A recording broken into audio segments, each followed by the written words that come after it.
Buenas jóvenes, este es el video que les debía de el final del capítulo 11. Es el último material que van a tener para el examen, tercer examen. Y habíamos hablado ya de todos los pasos que tenían que ver con la contracción y relajación, así que vamos a continuar con una relación importante que es la de longitud y tensión en el músculo. El músculo cuando está relajado, aun cuando usted está relajado completamente, existe lo que se llama un tono muscular. El tono muscular es la cantidad de tensión que está generada por el músculo cuando está en descanso. Y eso se debe a una relación que hay entre la longitud y la tensión. La relación es que la cantidad de tensión que se genera por el músculo depende de cuán estirado o cuán corto esté antes de que sea estimulado.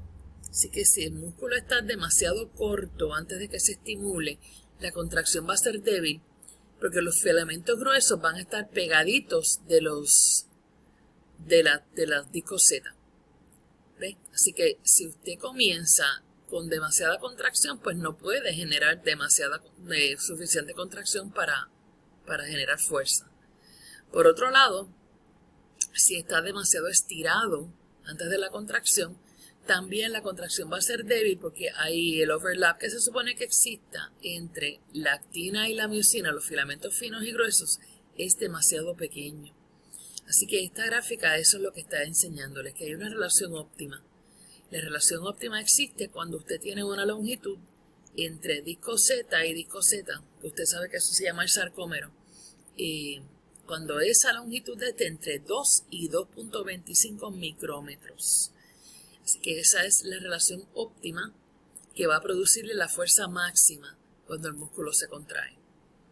Para eso, el sistema nervioso, para mantener esa relación óptima, el sistema nervioso siempre va a mantener lo que se llama tono muscular, que es un estado de contracción parcial que asegura que los músculos que están en descanso están cerca de esa longitud. Así que el músculo, aun cuando usted está en descanso, cuando usted está durmiendo, cuando usted está relajado, va a estar en este estado de contracción parcial y a eso es que se le llama tono muscular.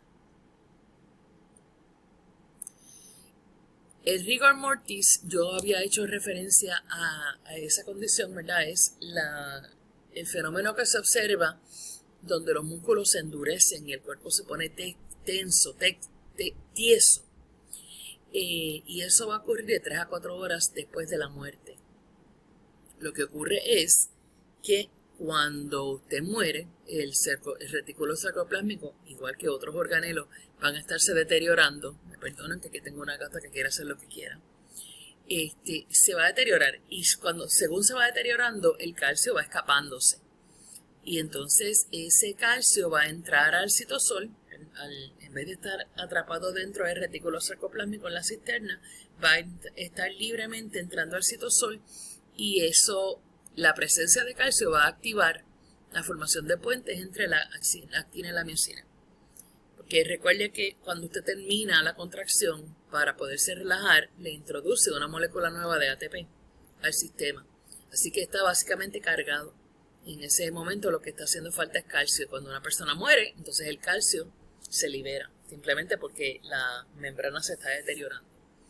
Esa relajación, para que se pueda relajar después de ese endurecimiento, usted requiere más ATP. Así que como después de la muerte no se puede generar ATP, pues simplemente se mantienen tensos esos músculos. Va a mantenerse contraído hasta que entonces los miofilamentos empiezan a deteriorarse y ahí pues entonces el cuerpo se vuelve a poner blando. El pico de rigor mortis es cerca de 12 horas luego de la muerte y entonces en las próximas 48 o 60 horas va a ir disminuyendo. Este factor también depende mucho de la temperatura. Por eso es que si usted, como yo, fanático de ver películas y programas donde hay asesinatos y cuestiones así, muchas veces el asesino mantiene el área donde está el cuerpo frío, porque entonces eso hace que sea más difícil determinar la hora de muerte porque está demasiado frío. Entonces, pues, todo este proceso va a tardarse más tiempo. Hay una lectura de rigor mortis en el capítulo, deben hacerla. Así que pasamos ahora a hablar sobre cómo es que se comporta el músculo completo, porque hasta ahora hemos estado hablando de cómo es que se comportan las fibras, ¿verdad? Dentro de la célula, la fibra muscular, cómo es que esa fibra muscular, esa célula se está comportando. Pero cuando estamos viendo el músculo completo, describimos lo que se llama twitch muscular y la suma de esos twitches que pueden entonces aumentar la fuerza de contracción muscular. ¿Sí? Twitches de cada fibra. Vamos también a hablar de lo que es una contracción isométrica e isotónica y distinguir entre contracciones concéntricas y excéntricas.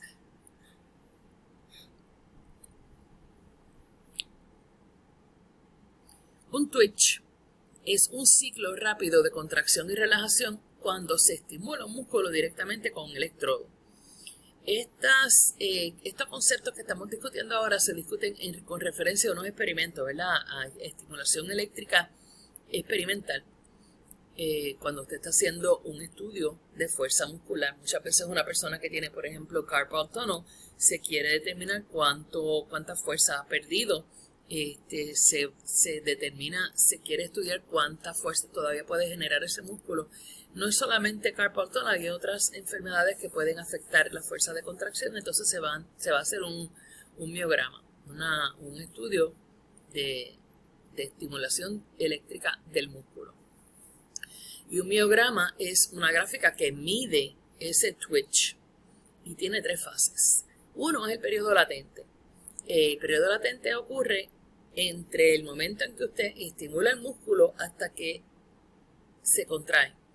Ese es el tiempo que se requiere para que haya un acoplamiento de excitación, pase por el periodo de excitación y contracción, acoplamiento, y entonces se tensan los elementos elásticos. Así que eso es el periodo latente donde todavía no se puede ver una contracción. Ahí, durante ese periodo latente, usted está generando una tensión interna, pero no se va a poder observar en el miograma. Así que esa parte que estamos hablando sería esto. Esta es la estimulación y este es el periodo latente, esto que está en violeta. La segunda parte de ese twitch es la fase de contracción donde se genera una tensión externa y ahí la fuerza, el load, ¿verdad? La fuerza muscular se puede medir y es donde la fibra se va a cortar. Así que esta es la fase de contracción, esta parte que está aquí. Luego de eso viene una fase de relajación donde los niveles de calcio del retículo sarcoplásmico van a disminuir según se reabsorbe el calcio hacia el retículo sarcoplásmico y la tensión disminuye. Así que los niveles, aquí no debe decir sarcoplasmic, debería decir, bueno, sí, es sarcoplásmico porque este es el citoplasma de la célula, ¿verdad? O sea que los niveles de calcio libres dentro del sarcoplasma van a disminuir. Y eso ocurre porque la bomba de calcio va a retornar el calcio al retículo sarcoplásmico, a la cisterna. Así que esas son las fases de un miograma que va a producirle un twitch muscular. Fíjese que eso, esto es una carta, eso está en la guía de estudios. Vamos a ver dónde está por aquí. La guía de estudios del tejido muscular, del capítulo 11. Estaría hablando entonces de esto, ¿verdad? La relación óptima. En realidad estamos pasando por aquí y aunque no hay una pregunta directamente relacionada con ese tema, sí es importante que usted lo repase, especialmente si va a tomar el MCAT, porque esto es un tema que se discute, le preguntan. Ahora, También hay unos temas que hablan sobre la intensidad del estímulo y qué es lo que va a provocar la fuerza de contracción. Y ahí pues van incluyendo unos valores como el del umbral, que es el voltaje mínimo que va a causar ese twitch. Y alguna otra información. Yo no voy a estar discutiendo muchos detalles sobre eso. Pero sí tenemos que estar pendientes de que, número uno, la longitud del comienzo del músculo influye sobre la tensión que usted puede generar, que ese es el concepto que acabamos de repasar sobre el tono muscular, ¿verdad? La longitud óptima. Aparte de eso, tenemos que considerar que el músculo se va a fatigar luego de uso continuo, porque posiblemente el uso continuo está requiriendo más ATP del que puede ser llevado, delivered a ese músculo. Otra consideración es que las enzimas de músculos que se han estado calentando, o sea que usted lleva más sangre y por lo tanto la temperatura aumenta, van a trabajar más rápidamente. Usted sabe que las enzimas tienen un óptimo de temperatura o un óptimo de pH. Así que eso es cierto, ese tercer punto va a ser cierto hasta que usted llegue a ese óptimo. También la hidratación del músculo como tal influye sobre la formación de los puentes de actina-miosina. Y aumentar la frecuencia de ese estímulo va a aumentar el output de tensión. O sea que son algunas consideraciones que hay que tener en cuenta cuando uno está pensando en generar más fuerza muscular. Cuando usted estimula al nervio con unos voltajes más altos, usted va a producir unas contracciones más altas. Esto se puede ver en la vida real, por ejemplo, cuando usted va a levantar un libro versus levantar una caja llena de libros. ¿Okay? Usted va a tener que generar, aunque sea el mismo grupo muscular, no es la misma fuerza que usted va a estar generando. ¿Cómo se logra que usted pueda generar más fuerza? El proceso se llama reclutamiento. Y ese reclutamiento de unidades musculares. El reclutamiento o también se le conoce como la suma de unidades motoras múltiples. Así que usted lo que está haciendo es que está reclutando un mayor número de unidades motoras. Que si usted se acuerda, la definición de una unidad motora era la fibra nerviosa que está llevando el potencial de acción nervioso y el número de fibras musculares al que ella estimula. Así que eso es una unidad motora. Y si usted quiere producir más fuerza, pues va a reclutar más unidades motoras. Un estímulo débil va a reclutar unidades pequeñas o una cantidad pequeña de unidades. Mientras un estímulo más fuerte va a reclutar unidades pequeñas y grandes para que el movimiento pueda ser de mayor fuerza. Y aquí tienen pues unas gráficas que le explican, ¿verdad? El voltaje. Fíjense que hasta aquí no llegó al umbral y entonces estamos aumentando el estímulo porque estamos reclutando unidades motoras. En este diagramita del medio lo que le están hablando es de cuántas unidades motoras. Fíjate que se va encendiendo, le van poniendo en rojo la cantidad de unidades motoras que usted va a estar reclutando. Y acá abajo pues la fuerza que se genera, que es medible, obviamente pues va a llegar a un punto donde no tiene más unidades motoras que reclutar y por lo tanto pues la contracción ya llegó a lo máximo que se puede generar.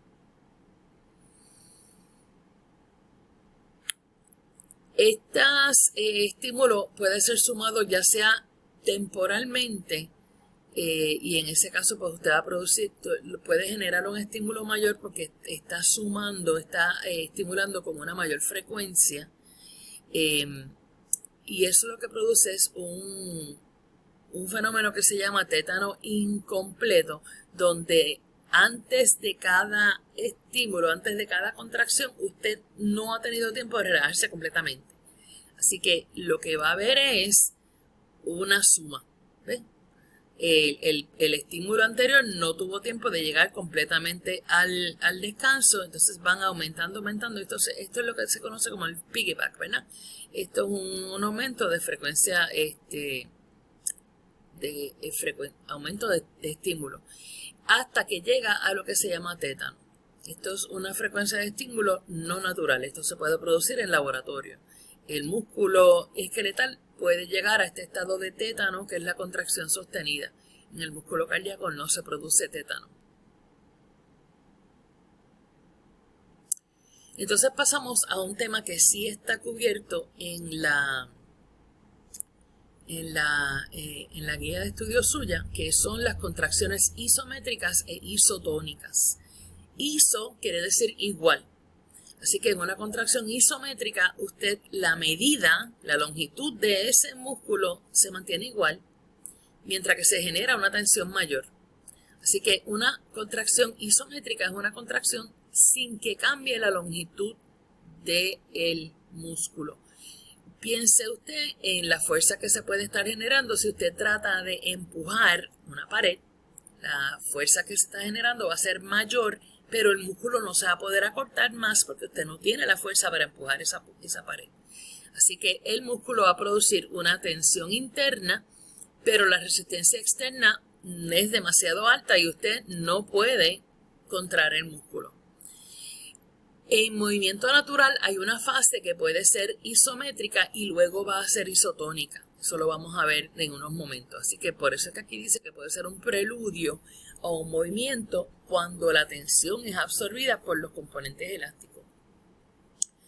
Estas contracciones isométricas son importantes para mantener los músculos de postura, donde a usted en realidad no le interesa estar cambiando la longitud del músculo, sino que se mantenga con cierta fuerza, y también para la actividad en músculos antagonistas. Me tiran la gata paranoide. Esta actividad en músculos antagonistas la puede ver usted cuando va al gimnasio y hace un curl, ¿verdad? Un curl del bíceps. Y usted sabe que cuando va a relajar esa contracción, la tiene que hacer medida, no es soltar la pesa, sino que va a ir llevándola de nuevo al estado en descanso. Y para eso usted tiene que contraer los músculos antagonistas para que ese movimiento sea medido, no sea soltado así. Así que por eso es que aquí le están hablando de esa actividad antagonista en esas articulaciones, estabilización de la actividad de los músculos antagonistas. O, mejor dicho, la estabilización del movimiento debido a que el músculo antagonista, aunque no esté participando en la flexión, sí tiene que estar proveyendo una estabilización y por lo tanto tiene que generar cierta fuerza. Por otro lado tenemos la contracción isotónica, donde la fuerza se mantiene igual, ¿okay? Pero así hay un cambio en longitud. Así que es una contracción con un cambio en longitud, pero no hay cambio en tensión. El músculo va a cambiar en longitud y no va a haber cambio en tensión. Eso, por ejemplo, cuando usted está levantando un peso definido. Tenemos una pesita de 5 libras y usted va a producir una contracción, ¿verdad? Hablando del brachialis y el bíceps, va a producir una contracción, pero la misma fuerza, la fuerza no va a cambiar. La fuerza simplemente pues está estable, mientras que el músculo se va cortando. Eso es una contracción isotónica. Y puede ser concéntrica, donde el músculo se acorta, por ejemplo, cuando usted levanta la pesa, o puede ser excéntrica, donde el músculo se va estirando mientras se mantiene la tensión. O sea que cuando usted va a levantar la pesita, es concéntrica. Cuando la va a llevar de nuevo a la posición 0, eso es una contracción excéntrica porque el músculo está generando una tensión interna, pero está haciéndose más largo. ¿Okay? Así que isométrica es donde la medida, ¿verdad? El músculo como tal no cambia de longitud, pero si usted genera una fuerza, e isotónica, la fuerza es la misma, pero va a cambiar la longitud del músculo. Aquí están explicándolos otra vez, están simplemente expandiendo sobre esto que está aquí, como una repetición de esta información. Así que aquí tenemos el ejemplo de una contracción isométrica, donde el músculo, si esta pesa es demasiado para usted, usted va a generar una tensión, pero el músculo no se va a cortar, porque usted no va a poder levantarla del piso. Mientras que una contracción isotónica tenemos un movimiento donde el músculo sí se va a cortar. Esta sería la parte concéntrica, y la parte excéntrica donde usted va de nuevo a devolver esa pesa a su lugar y el músculo va a hacerse más largo, ¿verdad? Porque aquí se acortó, aquí se hace más largo. Así que en un movimiento de levantar pesa que usted es capaz de hacerlo, es una contracción isotónica que tiene un componente concéntrico y un componente excéntrico. Y aquí está entonces la gráfica que le explica esa fase, ¿verdad? En la fase isométrica la tensión va aumentando y entonces después viene la fase isotónica donde la longitud es la que va a cambiar. En el próximo tema vamos a estar hablando de metabolismo muscular y vamos a darle un vistazo a la guía de estudios aquí. Fíjense que ya hablamos en la pregunta número 26. En cuanto a metabolismo muscular no vamos a hablar mucho porque fíjense que pasa directamente a las fibras tipo 1 y a las fibras tipo 2. Así que esta parte de metabolismo muscular la vamos a obviar para términos del examen. Sí, vamos a hablar un poquito de ella porque tenemos que ver de dónde sale la energía que puede proveerle usted al músculo. Así que obviamente toda la contracción muscular va a depender de la molécula que le va a llevar energía, que es el ATP. Y esa molécula tiene 3 enlaces de fosfato. El primero es el que le va a generar la mayor parte de la energía. La cantidad de ATP que usted puede producir depende de cuánto oxígeno va a tener y también las fuentes de energía orgánicas que pueden ser glucosa, pueden ser ácidos grasos. Así que va a haber síntesis de ATP, puede ser anaeróbica, que se llama fermentación, o aeróbica. La fermentación anaeróbica lo que le va a producir es una cantidad bastante pequeña de ATP y también le produce una molécula que usted tiene que deshacerse de ella, que es el lactato, el ácido láctico, porque si no el pH le va a ir bajando.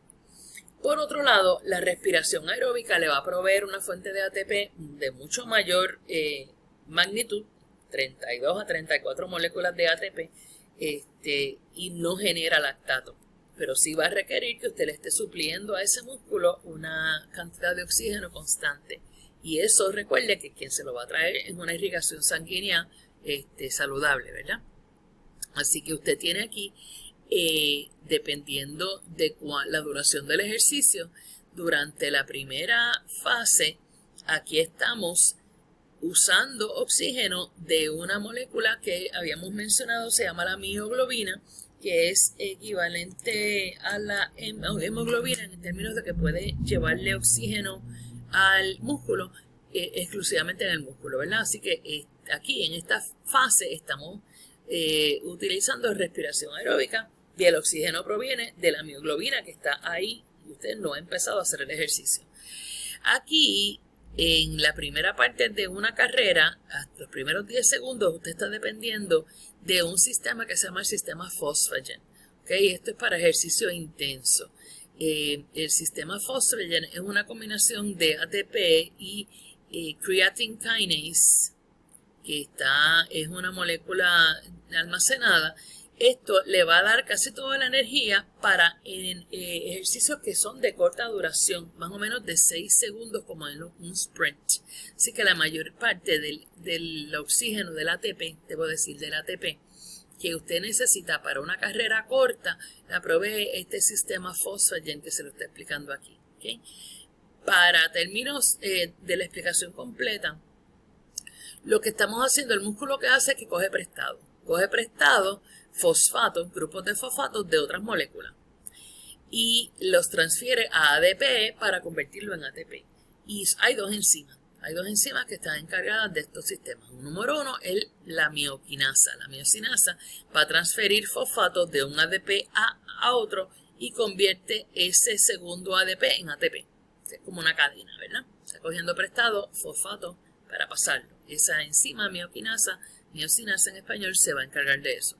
Por otro lado, usted tiene una enzima que se llama sinasa creatine kinase, que viene,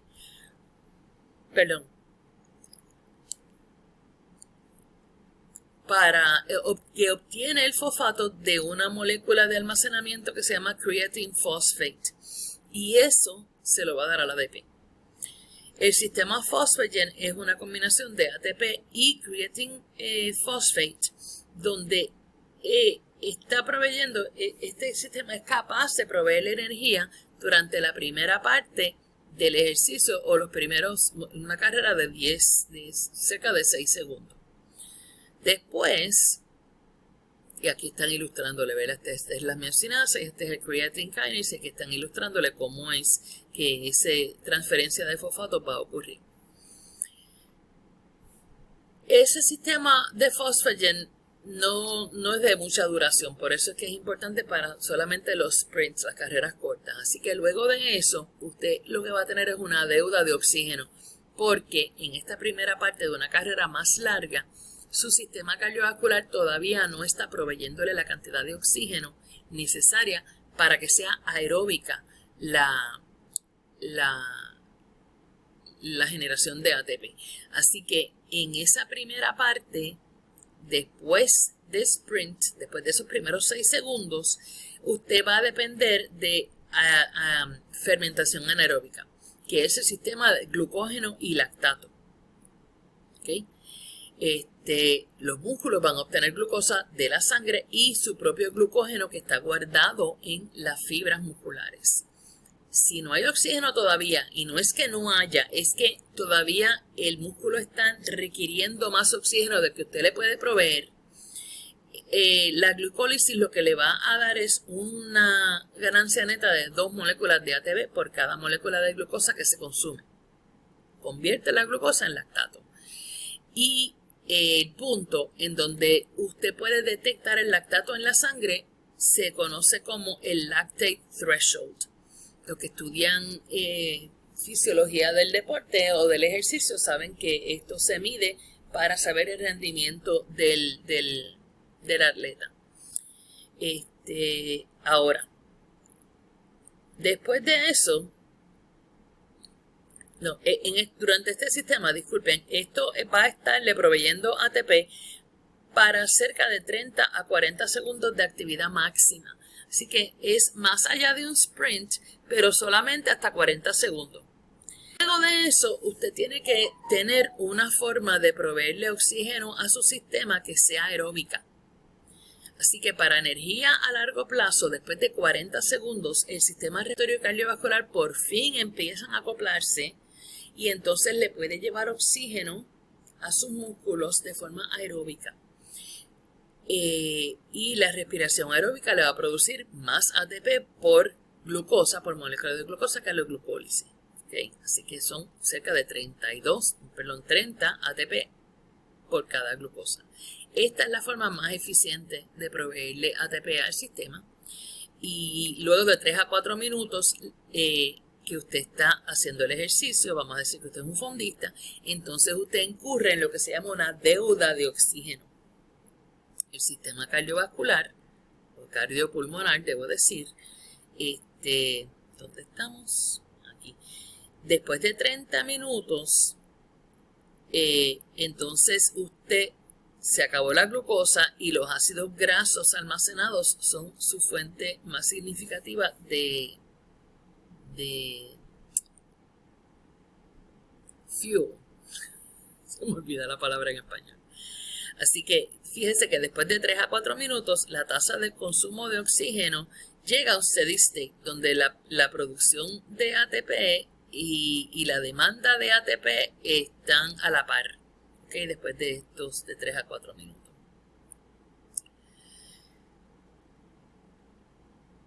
Ahora, después de los 30 minutos, entonces la glucosa se le va acabando y usted tiene que usar combustible, era la palabra que no me salía, usted tiene que usar ácidos grasos como combustible.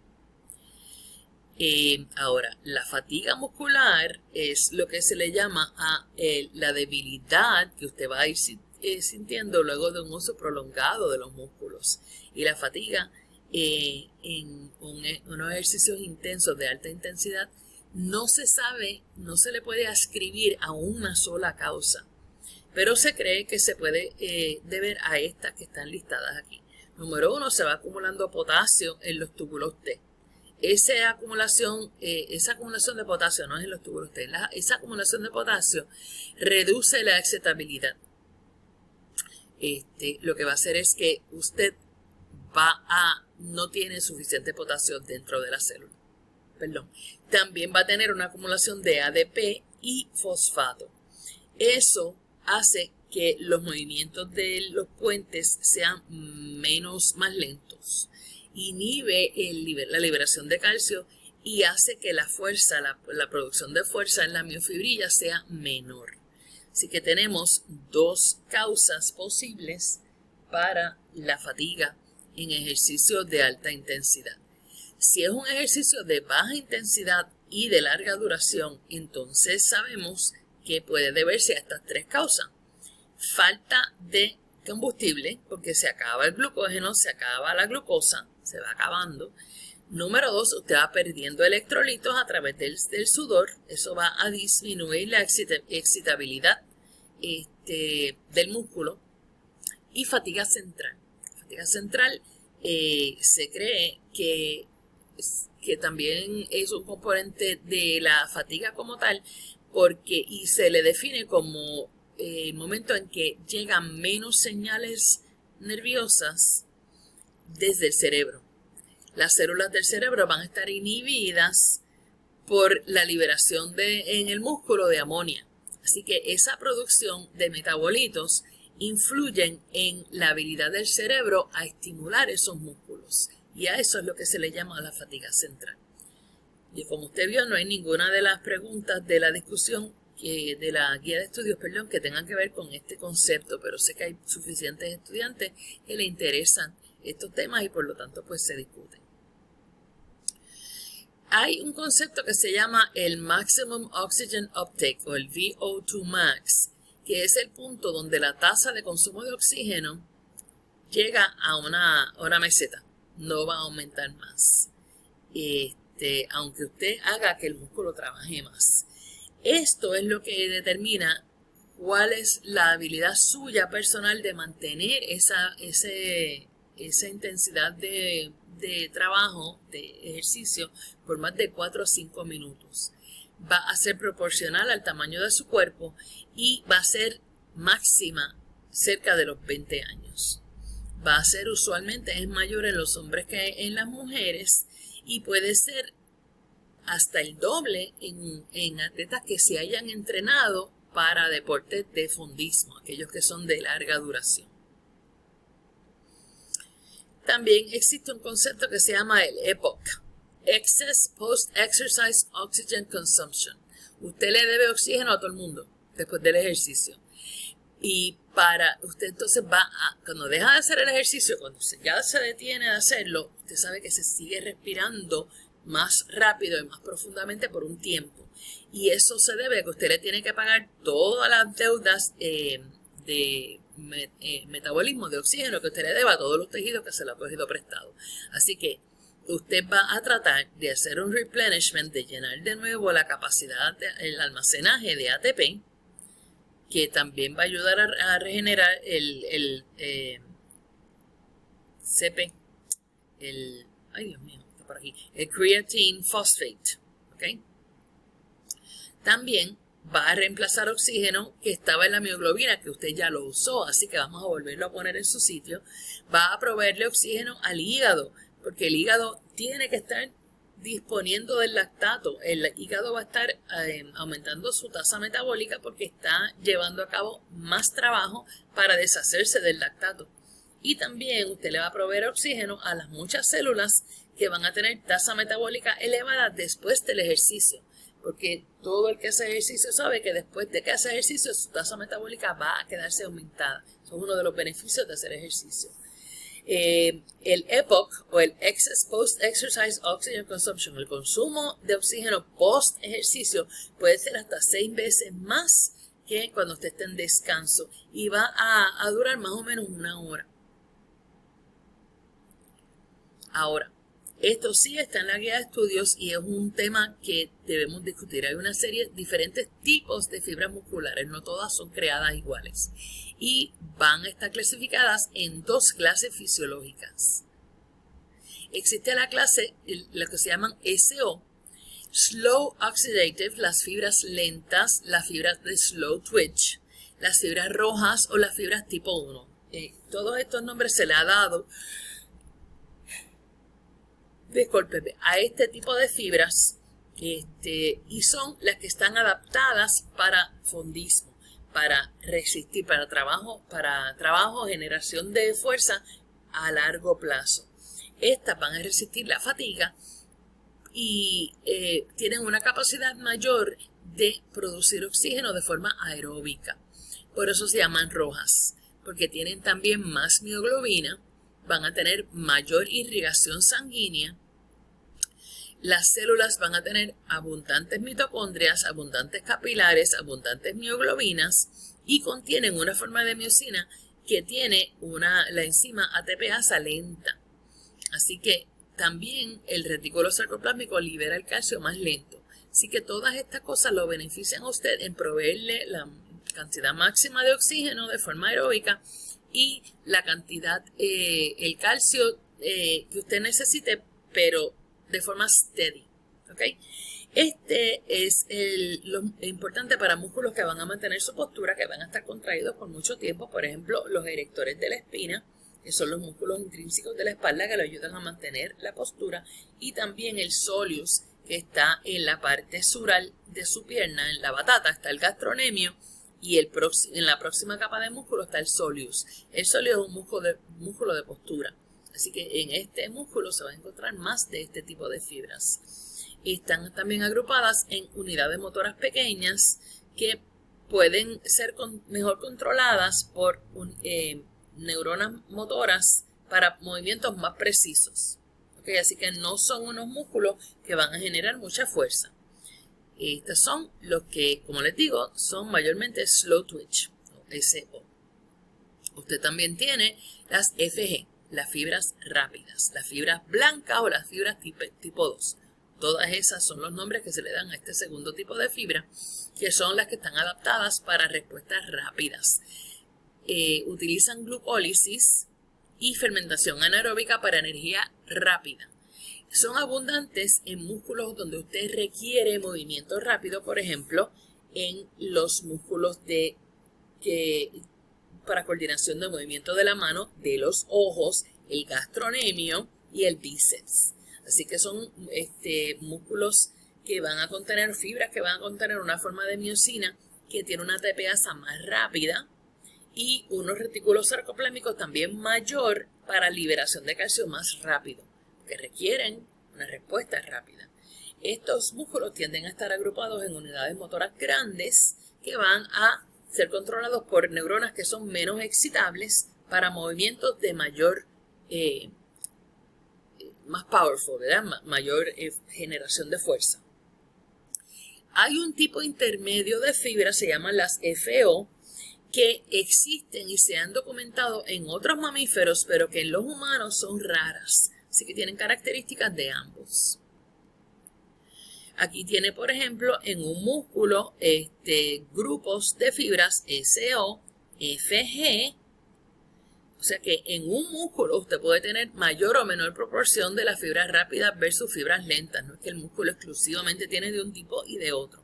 Pero usted va a ver esas diferencias si lo ve a nivel microscópico. Así que como les acabo de decir, mire, cada músculo tiene una mezcla de estos tipos de fibras, pero una va a predominar dependiendo de la función específica de ese músculo. Y el tipo de fibra también va a diferir dependiendo de su genética. O sea que yo, por ejemplo, no voy a tener la misma distribución que otra persona, genéticamente hablando. ¿Okay?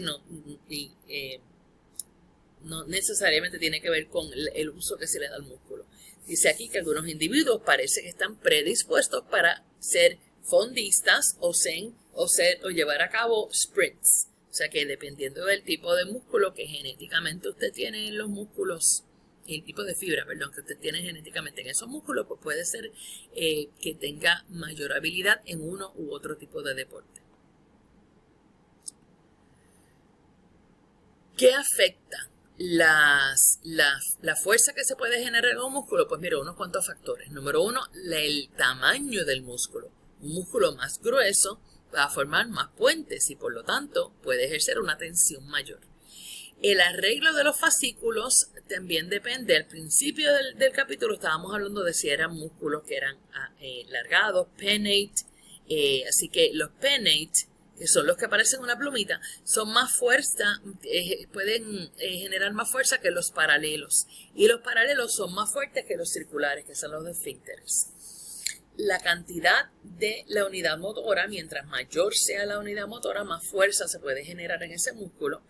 La sumación de unidades motoras múltiples, si usted activa muchas unidades motoras, va a aumentar la tensión y por lo tanto puede producir mayor fuerza.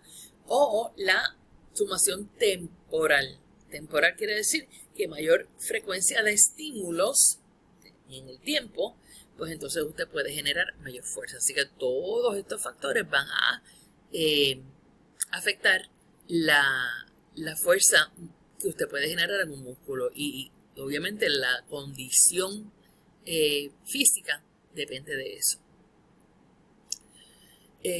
Otros factores que no mencioné en el slide anterior es obviamente la relación entre longitud-tensión que hayamos discutido. Un músculo que está en descanso en un optimal length, en una longitud óptima que era de 2 a 2.25 micrómetros, está preparado para contraerse con más fuerza que uno que esté o en relajación excesiva o en tensión excesiva. Y también la fatiga. Si un músculo está fatigado por un ejercicio que ha sucedido y usted no se ha podido recuperar, ese músculo va a generar menos fuerza que uno que esté descansado y que haya podido regenerar el oxígeno y todas las deudas de combustible a las que generó. También hay una serie de factores que dependen de, ¿verdad? Dicen que diferentes tipos de ejercicios van a tener diferentes efectos en los músculos. Hay ejercicios de resistencia y hay ejercicios de endurance, que son los aeróbicos. Y dependiendo de el propósito suyo de hacer ejercicio, cuál es su meta, es el tipo de ejercicio que se recomienda.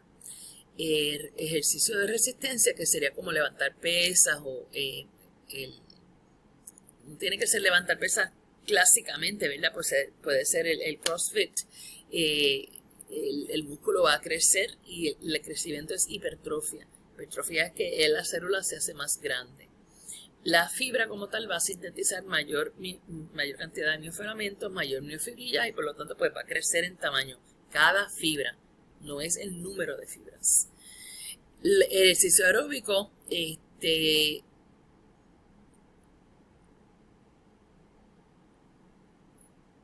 esta definición está mal. Esto no es lo que es endurance. Déjeme buscarlo en el libro un momentito para hacerle la corrección.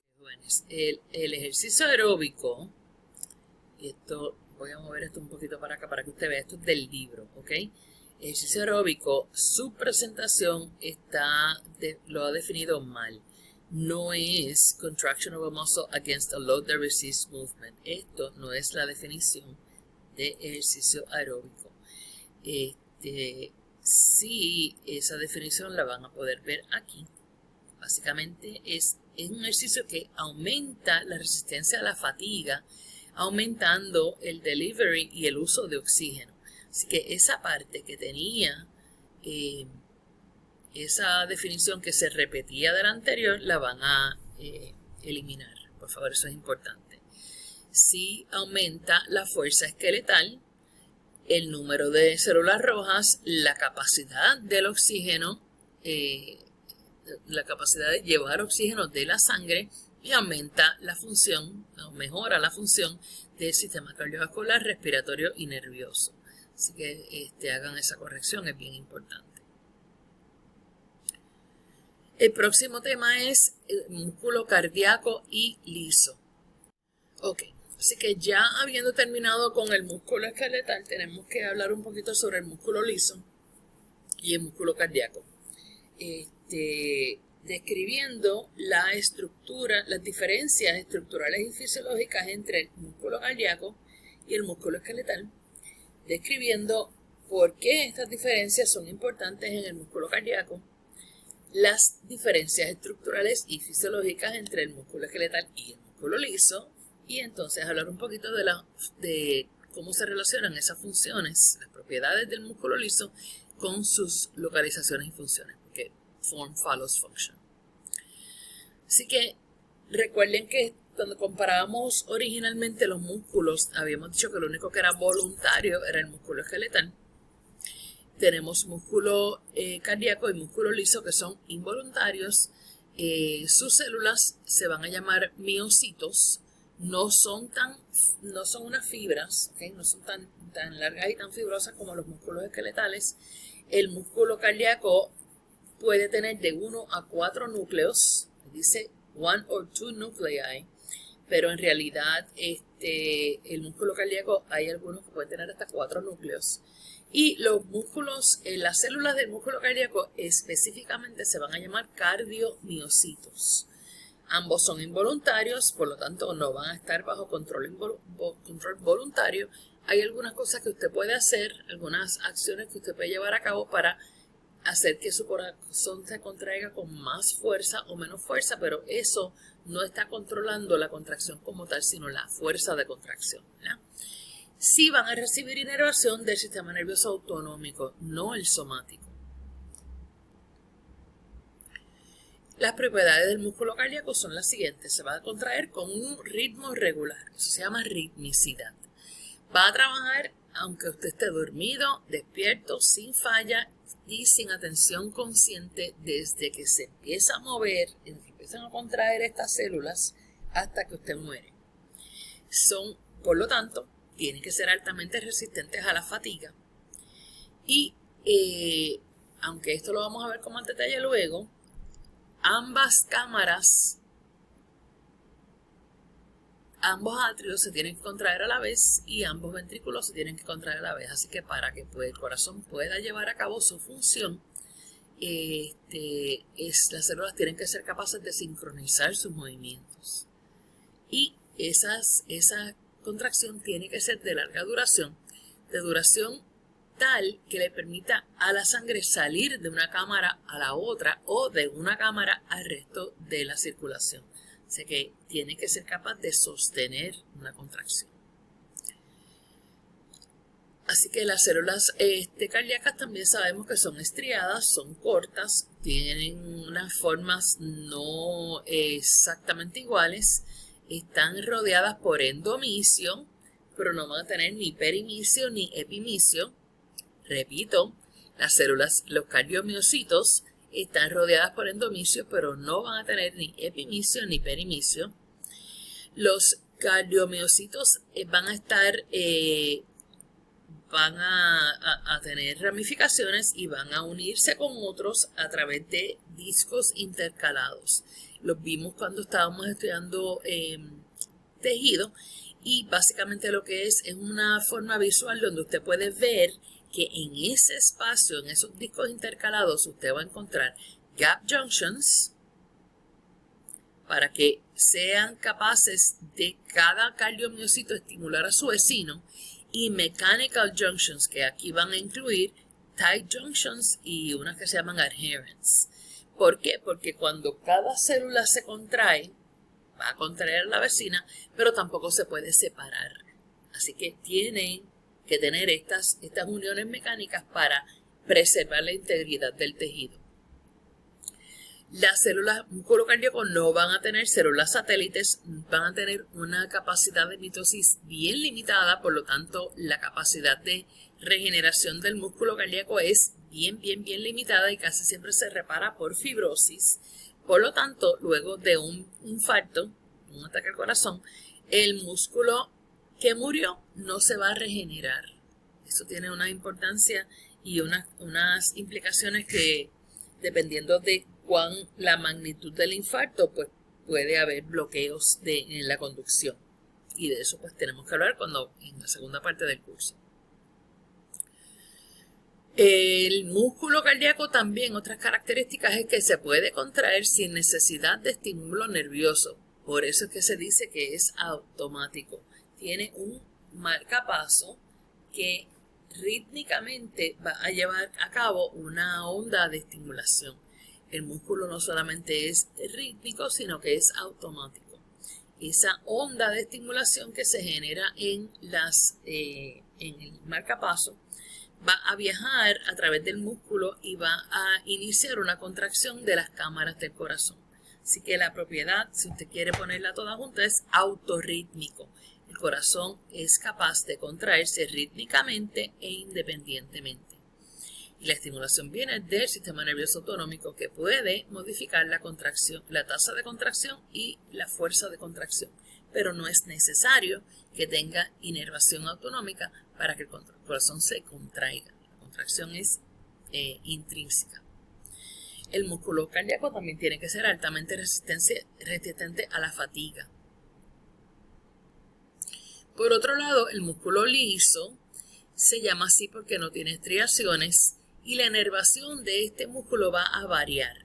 Algunos de las localizaciones de los músculos lisos no tienen nervio, no tienen inervación que requiera, o sea, no requieren de inervación para su función. Otros van a recibir un input de fibras autonómicas con muchas, lo que se llaman varicosidades. Estos son varicosidades. Son unas áreas un poquito más grandes de donde van a liberarse el neurotransmisor. Así que este tipo de músculo liso, que se llama unitario o single unit, va a tener como inervación una fibra autonómica que va a tener varicosidades, y esas varicosidades son las que liberan el neurotransmisor a el músculo como completo, ¿verdad? O sea que cada célula no necesariamente va a recibir una fibra, como era el caso en el músculo esqueletal. Aquí cada célula va a recibir la estimulación química, pero no tiene que ser directa. Así que algunos músculos lisos van a tener estas varicosidades que contienen vesículas sinápticas. El músculo liso sí es capaz de mitosis y de hiperplasia. Así que el músculo liso sí puede crecer en tamaño por mitosis, o sea que no es solamente por hipertrofia, sino hiperplasia. Aumenta la cantidad de fibras o cantidad de células y tiene una alta capacidad de regeneración. La contracción va a ser más lenta que en el músculo esqueletal y que en el músculo cardíaco. Van a tardarse más en contraerse, pero tienen una capacidad de contraerse por mucho más tiempo. O sea que son resistentes a la fatiga. Aquí tiene entonces como les estaba explicando ahorita, una fibra autonómica con varicosidades que le va a estar inervando este tipo de músculo liso, porque vamos a hablar ahora de lo que es multi-unit y single unit de esta forma. Otras de las características generales así es que van a formar capas dentro de órganos que están vacíos. Pueden estar vacíos, pueden estar llenos, pero hollow quiere decir que tienen un vacío, ¿no? Va a tener la capacidad de propulsar contenidos de un órgano, por ejemplo, en el sistema digestivo. Puede modificar la presión y el flujo de sangre en el sistema circulatorio, así que forman parte de las paredes de los vasos sanguíneos y de las paredes de los bronquios y bronquiolos en el sistema respiratorio. Y en algunos lugares van a ofrecerle un control bastante detallado, ¿verdad? Un fine control. El músculo liso del iris va a controlar el tamaño de la pupila, que a su vez controla la cantidad de luz que entra, y eso tiene que ver también con el enfoque que usted pueda darle a materiales que están dependiendo de la convergencia, etc. Los músculos piloerectores que le paran los pelos en la piel, en el humano no tienen una consecuencia, pero en el resto de los mamíferos sí, así que ese es del tipo de músculo liso que es el tipo de músculo que lo inerva.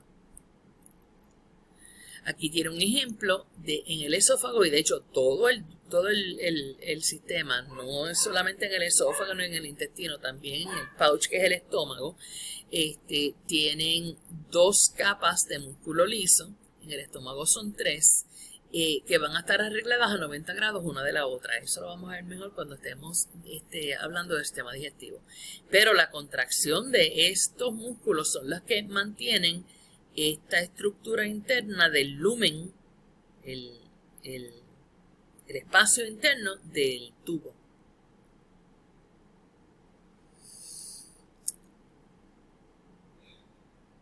Disculpe, otra característica del músculo liso es que las células tienen una forma fusiforme, que son como más gorditas en el medio, más estrechas en sus extremos, como esto. Esta es la forma fusiforme. Tienen filamentos gruesos y finos, pero no tienen la alineación que usted va a ver en el músculo esqueletal y en el músculo cardíaco. Por lo tanto, ese patrón estriado no se va a ver, por eso es que se llama músculo liso. No tienen túbulos T, no tienen retículo sarcoplásmico, y el calcio que se necesita para la contracción va a venir del fluido extracelular. O sea que usted no tiene una fuente interna de calcio para que le pueda proveer ese calcio de inmediato. No hay discos Z, y en vez de los discos Z usted tiene unas estructuras que se llaman los cuerpos densos, que son unas masas de proteína que forman unas placas en la parte interior de la fibra. Déjame ver si tienes un dibujito por aquí. Mírala aquí. Así que esto es una célula del músculo liso, y fíjese que aquí tienen, no está ilustrándole lo que yo quiero. Vamos a ver.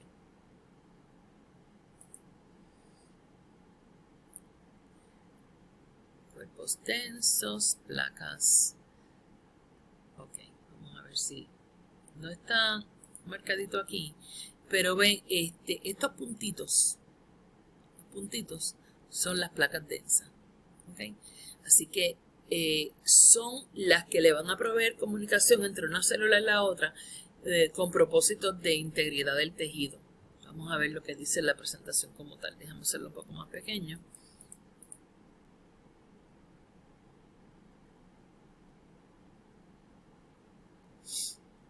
Así que no tienen disco Z, sí va a tener cuerpos densos que enlazan células vecinas.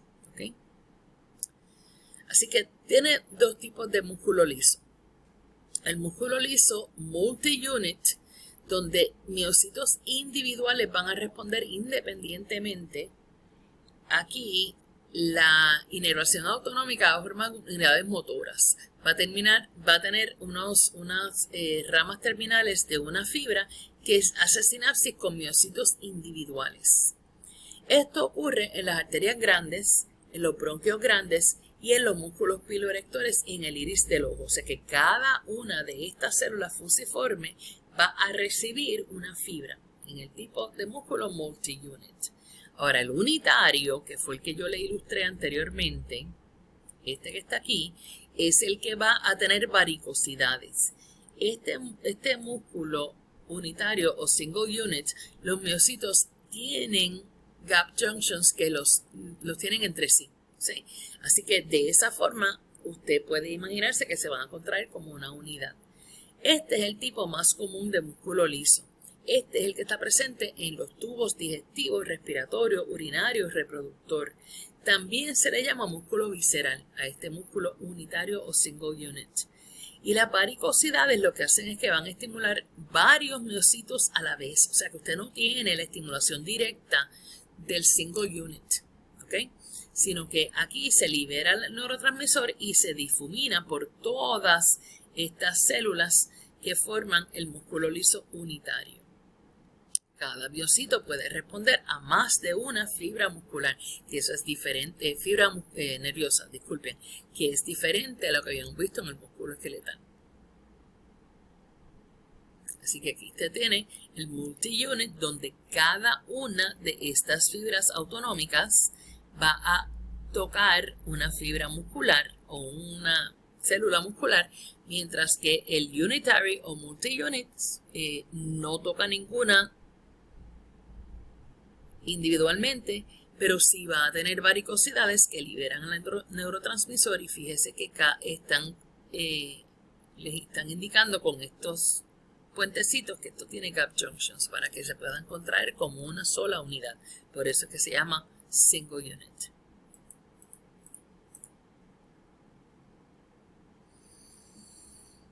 El músculo liso se va a poder contraer con una variedad de estímulos.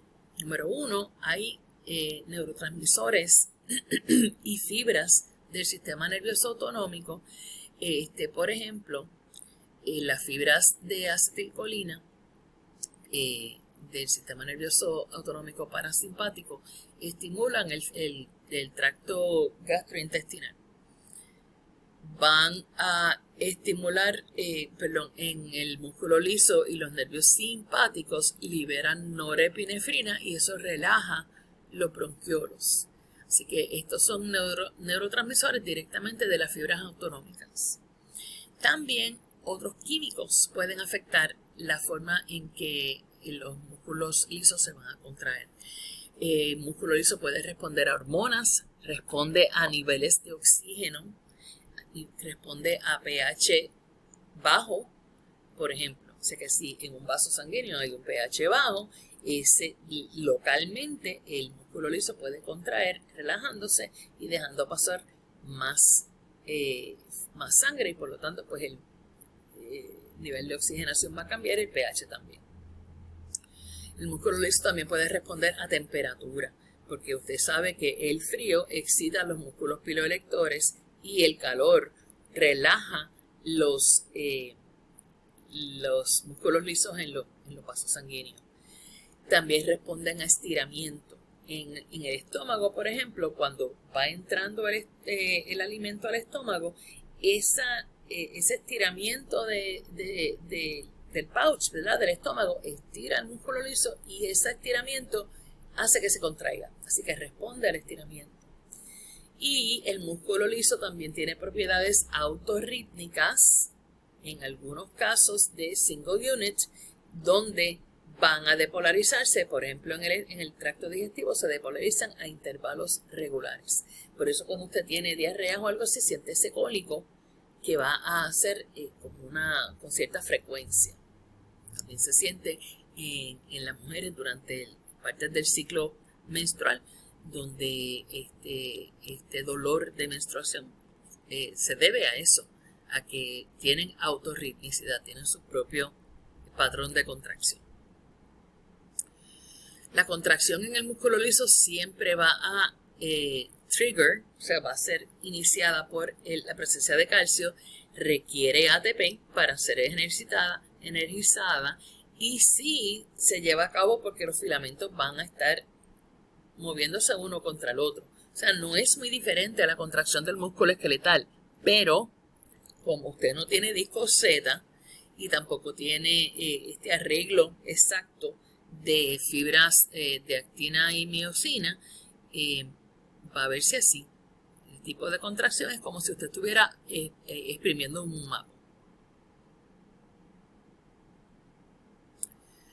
El músculo liso va a... recuerden que acabamos de decir que el músculo liso requiere de calcio extracelular, así que hay unos canales con portones que permiten el paso de calcio para que entre la célula y entonces pueda generarse la contracción. Estos canales de calcio están concentrados en unos bolsillos del sarcolema, pero recuerden que el sarcolema puede tener unos bolsillitos, unas caveolas, y entonces ahí es que están concentrados estos canales de calcio. Diferentes canales van a estar gated por diferentes estímulos, así que pueden responder a voltaje, a estiramiento o a químicos. En el músculo liso usted no va a tener troponina. El calcio se une a una molécula que se llama calmodulina, y la calmodulina entonces activa una enzima que se llama myosin light chain kinase, que le añade fosfato a una proteína regulatoria. O sea que es un mecanismo semejante al del músculo esqueletal, pero no está utilizando troponina, utiliza calmodulina. Los filamentos gruesos sí van a alar a los ligamentos finos. Esos ligamentos finos alan los cuerpos densos y las placas, y la fuerza se va a transferir a la membrana plasmática, y la célula entera se acorta en esta forma. Así que estas dos células tienen toda esa estructura interna, y entonces cuando se contraen en presencia de calcio y respondiendo a ciertos estímulos, entonces es que se van a contraer de forma como les digo, como si usted estuviera exprimiendo un mapo.